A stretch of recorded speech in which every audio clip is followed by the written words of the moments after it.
yang kasih Tuhan, pada kesempatan kali ini evangelis akan membawakan sedikit renungan bagi kita semuanya.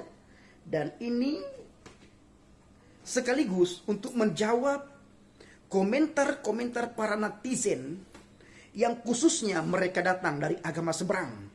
Saudara melihat akhir-akhir ini, dalam minggu-minggu ini Bapak Ibu, banyak saudara-saudara kita dari seberang itu hadir di bawah komentar video kita. Mereka menghina saya, mencaci maki saya, menjelek-jelekkan saya, seolah-olah mereka ingin melarang saya untuk menyebarkan Injil. Seolah-olah apa yang saya lakukan, mengajak orang untuk bertobat, mengajak orang untuk melakukan kabar baik, kabar sukacita, kabar keselamatan, mereka seolah-olah berpikir bahwa saya mengkristenkan umat Islam. Di salah satu video yang saya unggah beberapa hari yang lalu Bapak Ibu, itu ada yang nonton sudah ratusan yang nonton. Mungkin bisa dibilang sudah 90.000 lebih atau 100.000 lebih bisa dikatakan yang nonton video. Saya tidak bisa kasih tahu tempat di daerah pedalaman mana evangelis buat video itu. Yang jelas banyak sekali komentar para netizen dari seberang. Mereka mengatakan bahwa stop mengkristenisasi. Padahal di video itu Bapak Ibu, saya tidak pernah membawa agama Kristen ataupun Nasrani kepada orang yang sudah punya agama. Yang saya bawakan hanya kabar baik, kabar sukacita, Injil. Di mana kitab Injil adalah salah satu rukun iman yang wajib diimani oleh umat Islam, apalagi umat Kristen dan Nasrani. Lalu digoreng isu supaya orang tidak membaca Injil. Mereka goreng isu bahwa Injil itu sudah dipalsukan. Injil itu sudah tidak layak lagi dibaca. Injil itu sudah tidak asli lagi. Bapak Ibu, kenapa hanya Injil? Kenapa hanya Zabur, Taurat dan Injil yang selalu mereka katakan bahwa itu adalah kitab palsu? Seolah-olah mereka ingin mengatakan Allah Subhanahu wa Ta'ala tidak sanggup menjaga keaslian firman-Nya. Ketika muncul isu bahwa Injil sudah tidak asli lagi, sama halnya mereka mengolok-ngolok Tuhan. Mereka menjustis Tuhan bahwa kamu tidak sanggup menjaga keaslian Injil. Tuhan tidak sanggup menjaga keaslian firman-Nya, lalu mereka goreng isu bahwa Injil itu palsu, bla bla bla bla, dan banyak macam hal, sehingga orang tidak lagi membaca Injil. Kalau evangelis sendiri mengatakan, Bapak Ibu, kalau saya pribadi mengatakan bahwa mereka melarang membaca Injil agar tidak ada orang yang percaya kepada Yesus. Tetapi zaman sekarang itu zaman yang sudah canggih. Mereka sejak internet ini, digital ini, itu bisa dibuka oleh semua orang. Di mana ada internet ataupun wifi ataupun orang itu punya paket data dan di desa tersebut ada sinyal, internet bisa diakses, maka tidak ada kebohongan lagi yang bisa disembunyikan. Terpaksa ngomong seperti ini Bapak Ibu, karena beberapa netizen mengatakan bahwa saya ini mengkristenkan orang yang sudah punya agama. Padahal di video itu saya tidak pernah mengajak mereka untuk masuk agama Kristen maupun agama Nasrani. Yang saya ajak bagaimana mereka ini baca Injil lagi. Ayo baca Injil. Karena di dalam Injil itu ada cahaya, dalam Injil itu ada petunjuk, dalam Injil itu ada pengajaran yang harus dimiliki oleh setiap orang, yang harus dipercayakan oleh setiap orang. Lalu pertanyaannya, kenapa sih saya selalu bersaksi? Bahkan kemarin Bapak Ibu melihat saya upload video di mall.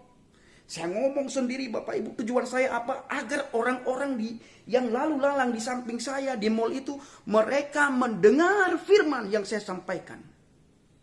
Alkitab mencatat, apa yang kita sampaikan tidak akan kembali dengan sia-sia. Rasul Paulus mengatakan bahwa iman timbul dari pendengaran, pendengaran akan firman Elohim, akan firman Tuhan. Bila saudara dan saya tidak pernah, bila orang Kristen, orang yang sudah percaya kepada Yesus tidak pernah memperdengarkan suara iman, tidak pernah mensyiarkan iman, maka dunia akan memperdengarkan cara mereka kepada orang-orang yang tinggal di dunia ini. Maka kita tidak heran di NTT sekarang, di Mentawai, banyak anak pemuda-pemudi Mentawai, pemuda-pemudi NTT, pemuda-pemudi Papua masuk ke agama lain. Itu kenapa? Karena akar kekristenan tidak kuat, tidak back to Bible, tidak kembali ke Alkitab, membaca, merenungkan apa isi firman, dan tidak ada lagi orang yang mengingatkan terhadap firman, dan tidak ada lagi orang yang mensyiarkan firman di tempat-tempat terbuka. Firman hanya disiarkan di gereja, di gedung, di luar gereja tidak disiarkan firman Tuhan. Tidak diperdengarkan firman Tuhan dengan alasan berhikmat. Bapak Ibu, boleh berhikmat, tetapi jangan dengan kata-kata hikmat kita sembunyi, ataupun kita tidak melakukan penginjilan, ataupun kita tidak bersaksi terhadap kekristenan, terhadap Yesus. Ini jangan. Hikmat itu jangan jadi alasan sebagai hambatan bagi saudara dan saya untuk tidak bersaksi. Kita maaf bila evangelis ngomong seperti ini. Bapak Ibu dikasih Tuhan, dasar evangelis selalu bersaksi dimanapun berada, Bapak Ibu. Yang pertama sekali, saya tidak bisa diam untuk tidak menyampaikan firman, untuk tidak bersaksi. Tidak bisa diam, Bapak Ibu. Apakah ada dasarnya? Ada dalilnya? Ada. Saudara bisa melihat di dalam Kisah Para Rasul 18 ayat 9 dan 10. Di mana di situ dikatakan, pada suatu malam berfirmanlah Tuhan kepada Paulus di dalam suatu penglihatan. Pada suatu malam berfirmanlah Tuhan kepada Paulus di dalam suatu penglihatan. Jangan takut. Kata Tuhan kepada Rasul Paulus, jangan takut, teruslah memberitakan firman dan jangan diam. Jangan takut, teruslah memberitakan firman dan jangan diam. Sebab aku menyertai engkau dan tidak ada seorang pun yang akan menjamah dan menganiaya engkau, sebab banyak umatku di kota ini. Bapak Ibu, di Indonesia ini banyak umat Tuhan. Walaupun mereka belum percaya, ini tugas orang percaya. Tugas orang percaya bahwa di Indonesia ini ada banyak umat Tuhan. Dan Tuhan ingin mengatakan kepada orang Kristen, orang percaya, jangan takut. Jangan diam. Teruslah beritakan firman. Di ayat yang lain katakan, waktu sudah semakin dekat. Sudah tidak ada lagi waktu bagi orang percaya kepada Yesus untuk berhela-hela, untuk diam, untuk duduk, untuk tidak melakukan firman. Tidak, Bapak Ibu. Lakukan firman, syiarkan firman, perdengarkan firman, agar banyak orang terselamatkan. Dan di ayat 10 dikatakan, jangan takut sebab aku menyertai engkau dan tidak ada satu manusia pun yang akan menjamah dan menganiaya engkau, sebab banyak umatku di kota ini. Ayat yang sama 2000 tahun lebih yang lalu, Tuhan berkata kepada Paulus bahwa di Yerusalem itu ada banyak umatku, maka kamu jangan diam. Kita melihat umat Israel, kita tahu umat Israel umat. Di kota Israel, di kota Yerusalem itu adalah tempat banyak berkumpulnya pedagang-pedagang ataupun orang-orang penting di situ. Banyak sekali. Maka Tuhan berkata kepada Rasul Paulus, jangan takut. Jangan, teruslah memberitakan firman dan jangan diam. Kota Yerusalem itulah kota politik pada waktu itu. Yang tidak mungkin dibuat mungkin, apalagi yang mungkin. Yang salah dibenarkan, apalagi yang benar. Seolah-olah yang salah dibenarkan, yang benar disalahkan. Maka Tuhan berkata pada suatu penglihatan Paulus, jangan takut dan jangan diam, teruslah beritakan firman. Sama para murtadin, orang yang sudah lahir baru, yang harusnya kita pakai, jangan lagi pakai murtadinnya, tapi orang yang sudah lahir baru, jangan diam, terus beritakan firman, dan jangan manfaatkan pelayanan. Jangan manfaatkan Anda lahir baru, kita ini lahir baru, lalu kita buat pelayanan itu tempat untuk mencari uang. Jangan. Belajarlah daripada Rasul Paulus.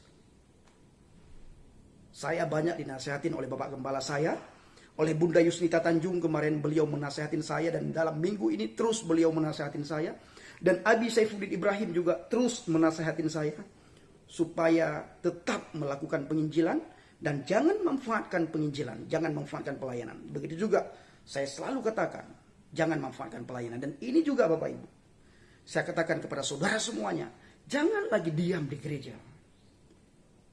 Gereja hanya tempat komunitas orang Kristen, orang kita yang percaya kepada Yesus, tempat kita beribadah.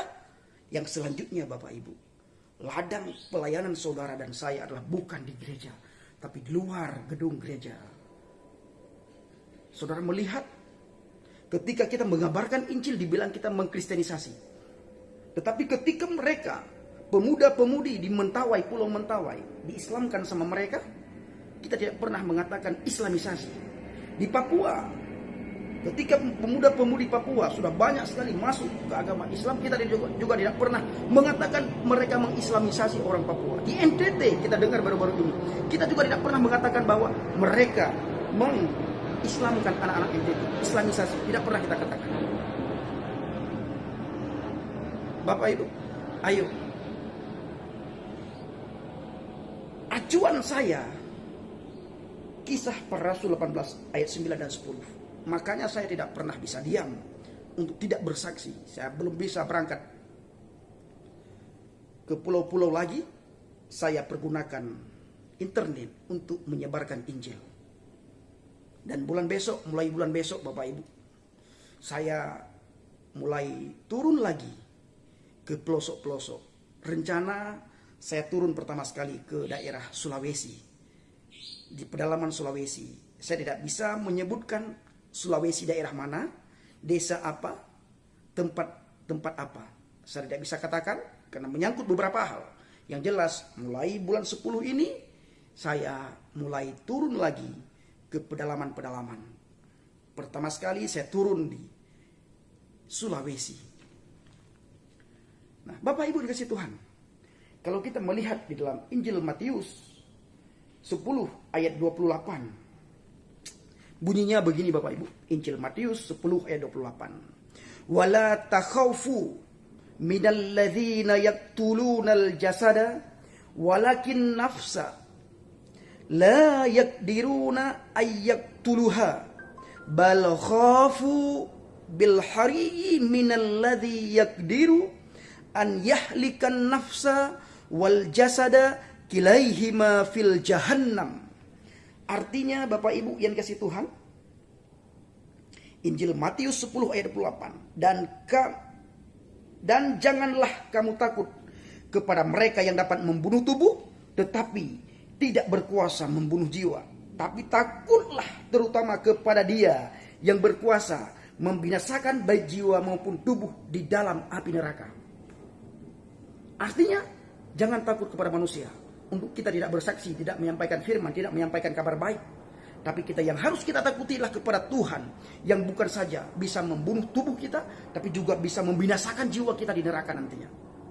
Manusia hanya bisa membunuh tubuh kita, tapi dia tidak punya hak untuk membinasakan jiwa kita.